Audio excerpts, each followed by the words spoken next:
So let's bring up John Knight from the Washington, D.C. area, famous John Knight. John, hi. Hi. How are you? I just called because I'm watching you guys, and it's just you've just evolved in some wonderful, beautiful community. You're really giving an example to the world about how to use Zoom and how to use language, use poetry as a way to talk about things. You know, to get people to a species perspective rather than an individual or national or family perspective. You're just doing a wonderful job. I didn't want to call you, but you just got better and better, and I just had to do it. Thank you, John. Can you stay on the phone for just a little bit? Sure. Well, I just want to say how moved I am just hearing your voice. I remember how urgent your friendly,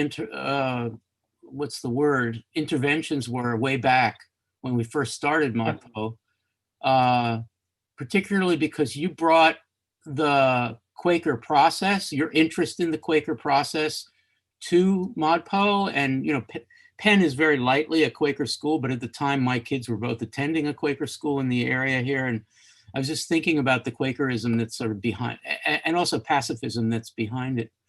So I didn't really say much there other than, you know, it's great that you're with us here. The question I'm going to pose, John, to Dave, Poplar, and Max and Allie is a question that you might be interested in. And so would you stay on the phone for just a little bit and respond to what they say? Yes, I'll try, but you know, I haven't been hearing you for the last 15 minutes because I've been talking to Christopher. Oh, that's nice. I'll try. Okay, well, really the question is going to be to Max, Dave, and Allie. And I would ask Anna this question too. If Anna can hear and wants to participate, please join us. So back in the June of 2012, 8 of us made a bunch of videos. We all took our positions. We were all young. I was even young. And how has it changed? I'd love for the 3 of you, and maybe Anna too, just to say, use an instance from week 5 to say how your views have changed over the 9 years that we've been doing this and talking about these poems. What a weird question. And I'd love for John Knight to comment on the responses if he would be willing. Okay, Max McKenna, you first. This is a great question, Al.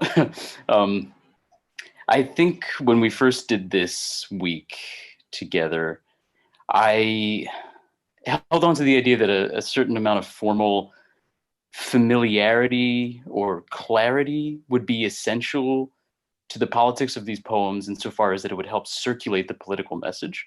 That I thought this sort of a kind of recognizable form would help in that, the way that like a broadside or a slogan painted on the side of a wall would accomplish something similar. So for instance, Max, McKay's sonnet, arguing the very radical position for counterviolence, you felt could get out there because it was a sonnet and be appreciated by a lot of people who would dismiss a free verse rant.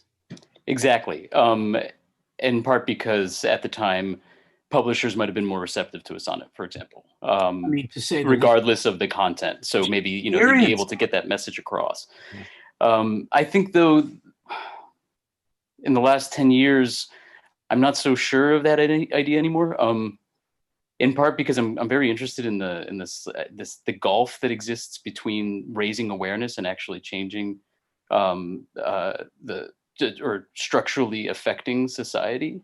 So I'm not sure that raising awareness in this kind of discursive way is as effective as perhaps I thought it was 10 years ago. I think that it serves a purpose, but I'm not sure that formal familiarity or clarity is going to do what I thought it would do. That there's maybe something, there's more to be said about, or there's something to be said about demanding perhaps a bit of more of an open form from poems that would want to be political in this contemporary moment. So well said, Max. I'm going to turn to Dave Poplar in a second. I just want to add, folks. Let's see. I'm not sure what's happening there. Max, we added, we put Amiri Baraka's poem Incident in week 6 so that we could reflect on how we dealt with Cullen's incident in week 5.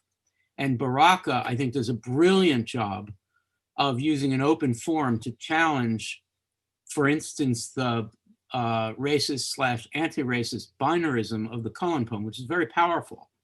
But Baraka is saying, in effect, with all due respect to the Cullen poem, it's really complicated, and it's so complicated that I'm going to mix up the pronouns so that you really have to work to figure out where the violence is coming from, who gives the violence, who receives the violence.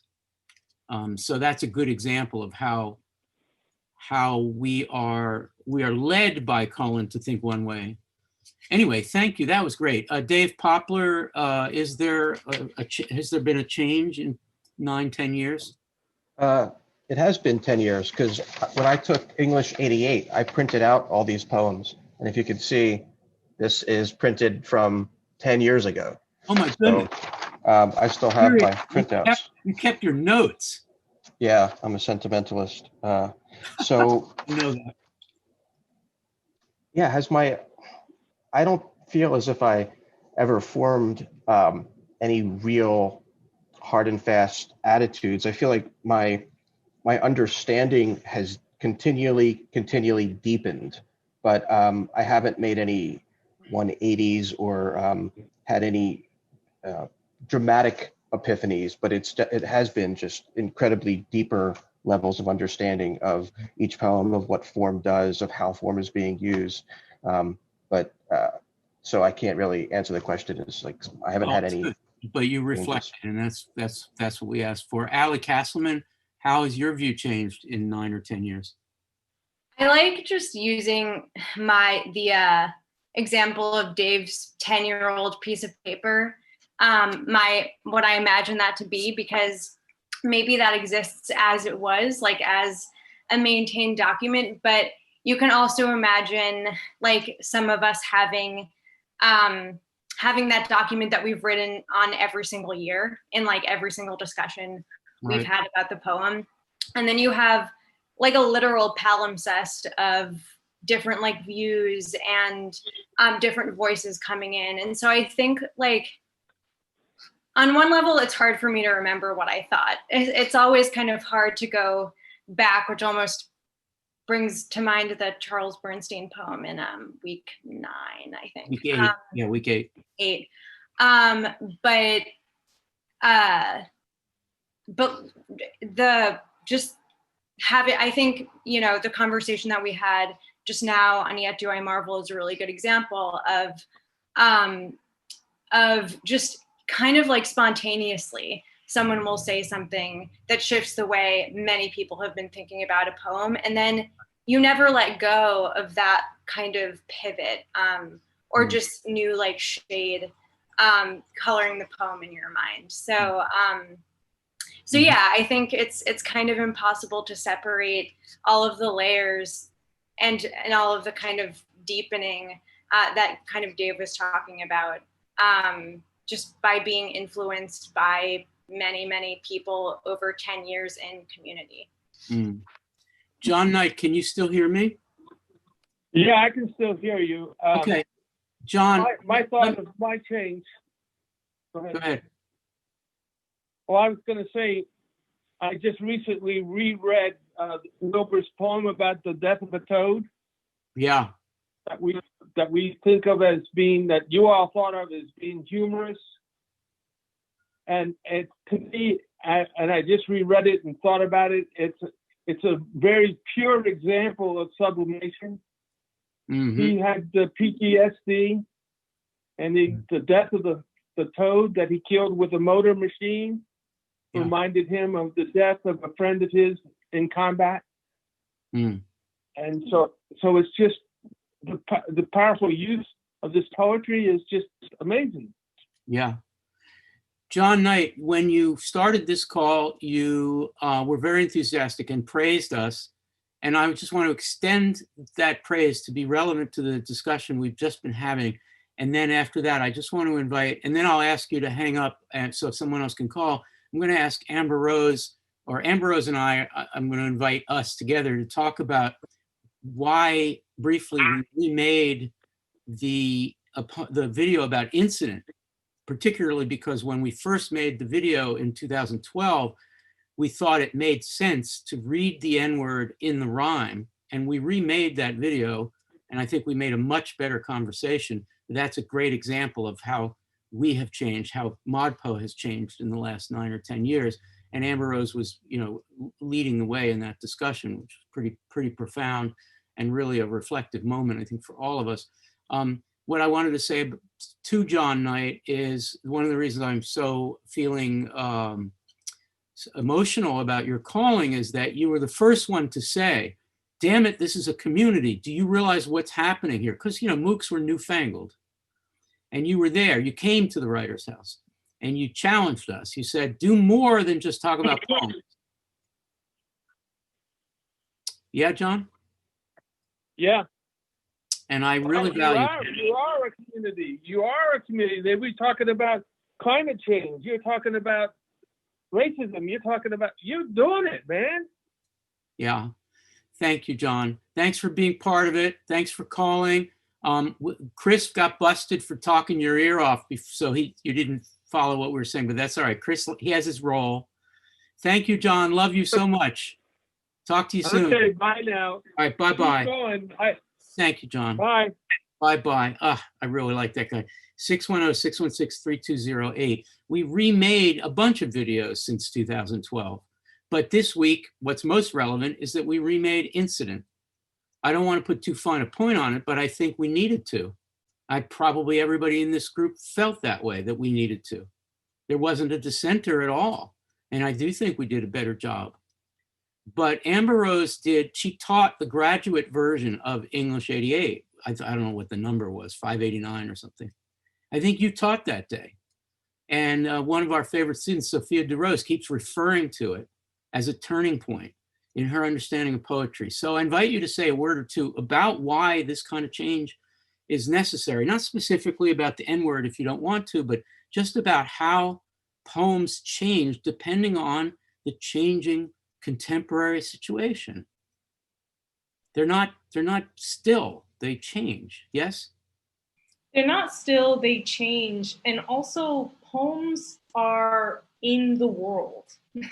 And talking about poems happens within the context of the world. And talking about a poem in the present, whether it's in a classroom, in a Zoom discussion, on a forum, whatever, there's not like a special tent that you're suddenly under when you want to talk about a poem. So all of the context, all of our subjectivities and identities and all the ways that we are in relation to each other and to power structures, all of those things are still in play when we're reading a poem, when we're talking about a poem, when we're teaching a poem. And I think sometimes in classrooms in particular, we were talking about this in a classroom context, there's maybe an assumption that because it's a teaching context, maybe we're exempted from certain harms that we might produce when using language. But that violence is still embedded in that language, no matter when or how you're discussing it. And I felt like in the ModPo video, there wasn't there was an assumption that maybe there was an exemption because we were in the teaching context. Right. And so we needed to think collectively, more critically about not just what we were participating in, but what we were exemplifying, thinking about the fact that we're modeling conversations that we hope are happening around the world. Yes. And we have different relationships to that language, and our identities, our subjectivities are always present with us, and we are always accountable to how we relate to language. Yes. Yes, that's just so well said and very powerful. I have a kind of riffing I want to do in response to that, but I'm going to ask Max, Kamara, Jake, and Anna briefly each to comment on what I'm about to say about teaching and community. So hang on. I mean, Anna, if you're able to focus, I'd really love to hear you on this. I can't keep my eyes off of Sylvia, who looks either like she's about to fall asleep or is about to jump out of your arms. So back in 2012, this thing called a massive open online course started to happen using the robust platforms that were being created at that time, edX, Coursera, and some others. We joined Coursera because we've always been skeptical about MOOCs, most people were, because basically you filmed some videos, usually they were talking head lectures, and then you left it alone, and people wandered around the discussion forums 2 or 3 years later and found no one who was present, no one who was contemporary. And we decided, because the Kelly Writers House is a platform that goes on, it's organic, it changes, it's alive, it's real. We decided to behave as if it were a Writers House project and continue doing what we are doing, with many of the people here in this Zoom having said year after year, yeah, I've got other things to do. I've got a job, but I really want to come back. I want to keep this thing going. Remarkable, right? And so what we've done is exactly this thing that Amber Rose is talking about that pertains to poems, pertains to those of us who do the work of gathering around the poems. We can't continue to have the same conversations every year about the poems as if we haven't changed and as if the poems aren't moving in a kind of William James pragmatist philosophy, theoretical sense. They are moving down the stream as we move down the stream, probably at different rates of speed. And we have to accommodate ourselves and juxtapose ourselves constantly to that. And if we don't change, then we might as well have just filmed ModPo and let it be static.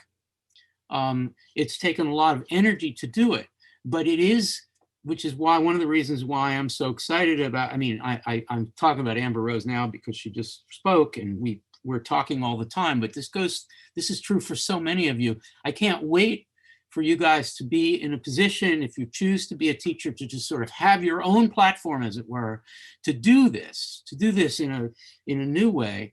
And to learn from this thing that John Knight has been enthusiastic about, which is that you can't just do the aesthetic. You have to do the social, contemporary, cultural, and political work to make sure that the aesthetic keeps up with it.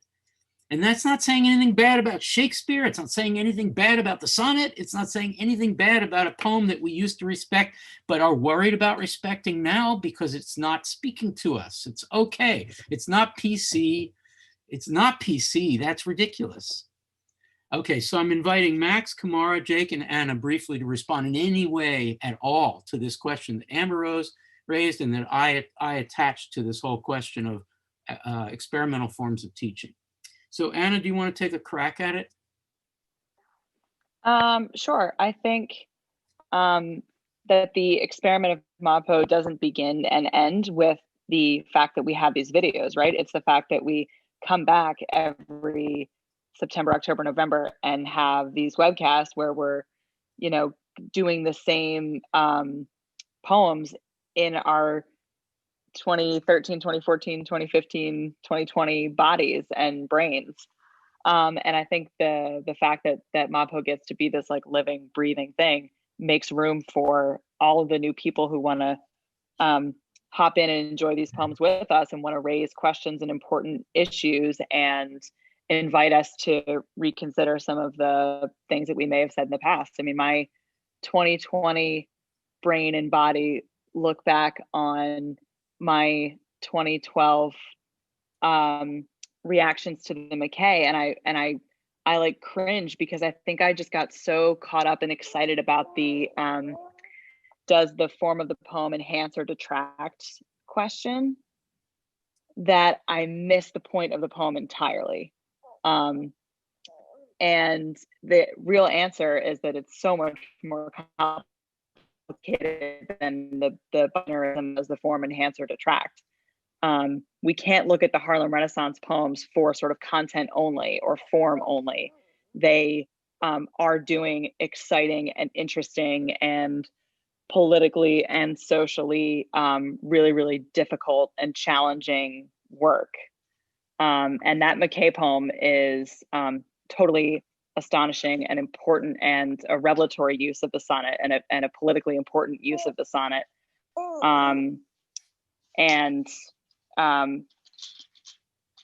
I think over the 9 years or so of reading it and rereading it, I find it to be just as exciting and revelatory now as I did then, but just in a total sorry, in a totally different way. And I love the fact that I get to revisit it every year and expand and deepen my thinking on it Thank you. once a fall. Thank you. Sounds like actually in the off season we'll remake the McKay video. Why not? You know. Okay, I want to get brief comments from Jake, Kamara, and Max on anything relating to this topic, and you can add teaching in it if you want. Jake first.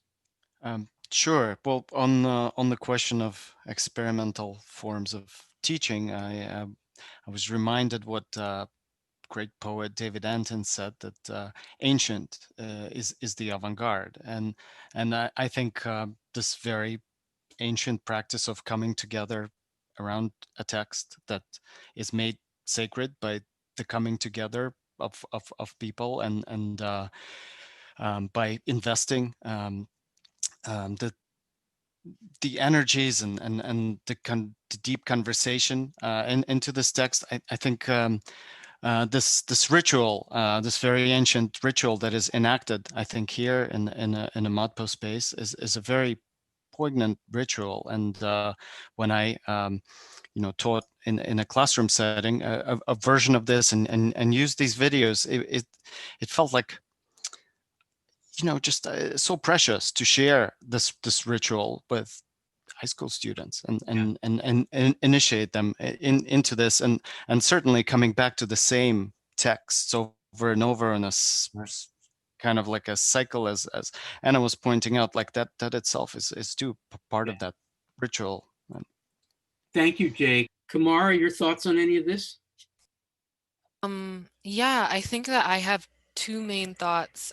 One is that I think that something that's different about ModPo and like a regular classroom where you typically meet in person, and maybe the teacher has taught the syllabus over and over and over again, but the students are always typically coming to a new text, and they don't usually get to see the students before who got to read the same text.